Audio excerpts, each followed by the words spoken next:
High school valedictorian, best test scores in the city, a full ride to my dream school. And I graduated with a theater degree. Yeah.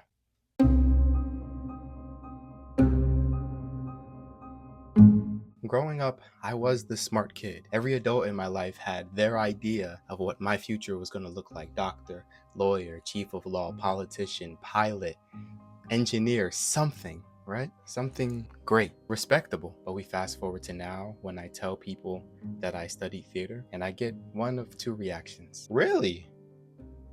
And really? And both are code for, oh, so you just ruined your life. So it's important that I tell you this video is not a cautionary tale. It's what happens when you actually take the impractical path, especially at a school that's built to produce the best scientists in the world. This is the real timeline, the real doubt. But most importantly, I'm going to show you this kid did not ruin his life. So let's rewind. I'm a kid from Camden, New Jersey.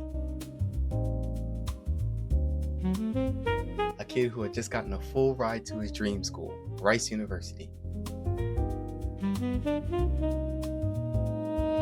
I applied as a psychology major because at the time I really wanted to be a mental health therapist, go to grad school, get all the degrees that I could, stuff like that. Want to own a private practice, blah, blah, blah. Something great, something respectable. But Rice is the type of school where most of your classmates are either pre-med, or they're computer science majors, or they're engineering majors, and no one is special. Everyone has a bright future, and everyone graduated with a six-figure job or continuing their education. I had spent the last 17 years of my life being special, and now I had no idea what really made me different. Not only did I not feel special, I didn't feel happy. I came from a performing arts school. I never took classes building robots. No, I built theater sets. We didn't have speech and debate. We were memorizing monologues. We didn't do Model UN. We did choir competitions and band competitions, hoping to uphold the legacy of those who came before us. So it's easy to see how the natural sciences really did not interest me. I spent the last 7 years finding solace in the arts, and there was no way for me to walk away from that. So being legally bound to my school through my scholarship, I had to stay, but I couldn't stay as a psych major. So I did psychology. I was legally bound to this school, full scholarship, theater degree.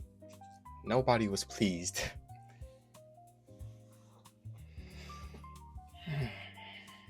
I don't think anyone's pleased now, even 4 years later. So I was having a great time at school. I was in so many shows as an actor. I directed a show. I produced my own production as a cultural showcase at my school. I leaned into playwriting, and then I leaned into musical theater writing. Eyes up here, calm down, get me a report. And I was like, I just want to do everything, be everything. I love lighting design. I love set design. I love costume design. I really loved theater.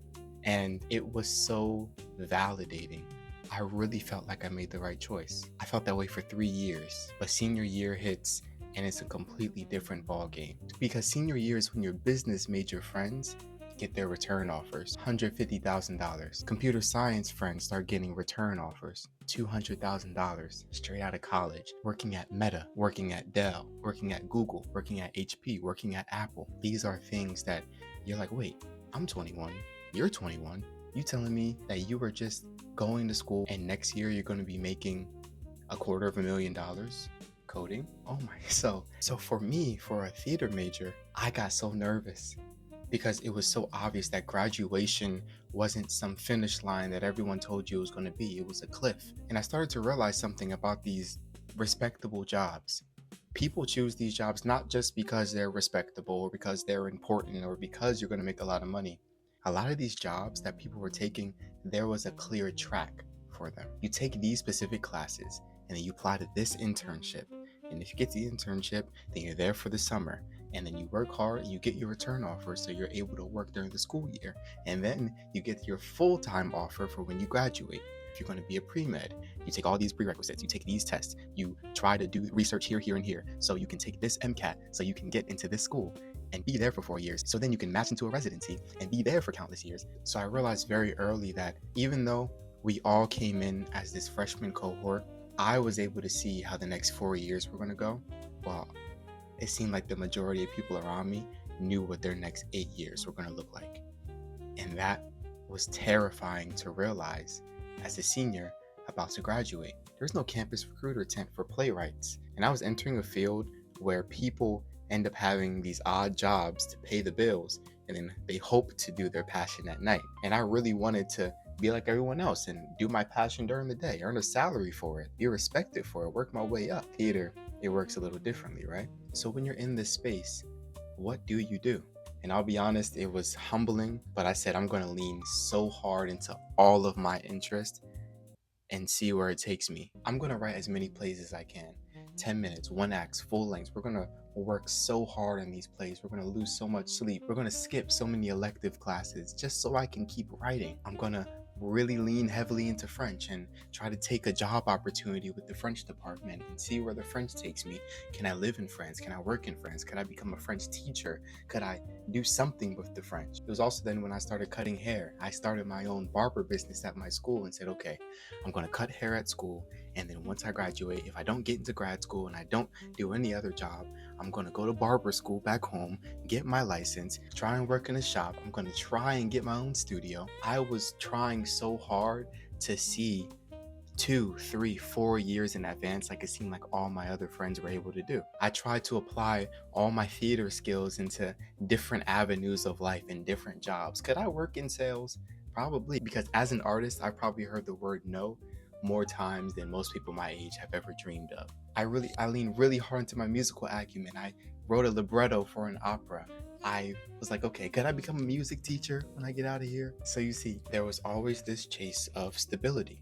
And that's the real meat and potatoes of what it's like to live with this useless degree. It's not true despair. It's a lot of fun. It's a lot of knowing that you are doing exactly what you should be doing.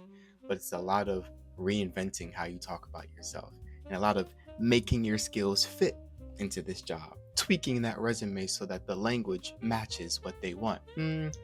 I worked here, so let's just say it'll help me here. You know what I mean? So on May 9th, 2026, I graduated having no idea what was going to happen. So I applied to grad schools, didn't get accepted to any of them. I submitted an application for a job in France, heard nothing. I was preparing to have to apply and take out a loan for barber school or try and work in sales, maybe in Texas so I could stay by my friends and my girlfriend. So after all that, what will I be doing? I heard back from France, baby. Right now, I'm heading to France to teach English through a program called the TAPIF program, Teaching Assistant Program in France. I'm having a real visa process, an actual job with an actual contract, and the truth is, my theater degree, the ability to hold a room, the creativity to get your point across, to read people, to perform under pressure, it turned out to be exactly the skill set needed to go and teach a lot of teenagers how to learn another language. So I know the title says my degree is useless, but I wouldn't change a thing about the process. So if you're watching this because you're scared you made the wrong choice, pre-med to art history, engineering to music, whatever your version is, no one hands you a job because of your major. They hand you opportunities because of what you prove you can do. I'm gonna call that credentials over credits.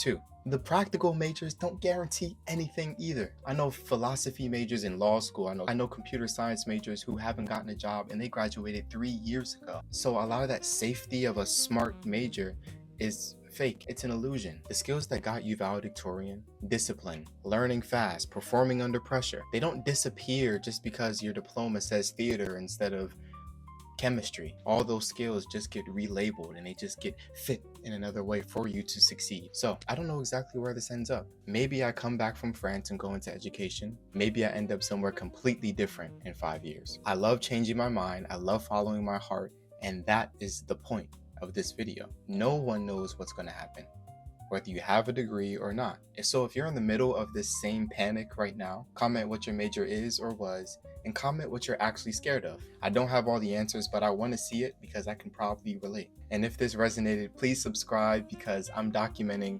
all of the interests that I said kept me afloat and kept me going. I'm going to have content of starting a barber business at school, content about my upcoming move to France, content about theater, content about a bunch of different things. So like, subscribe, and follow your heart. All right, thank you.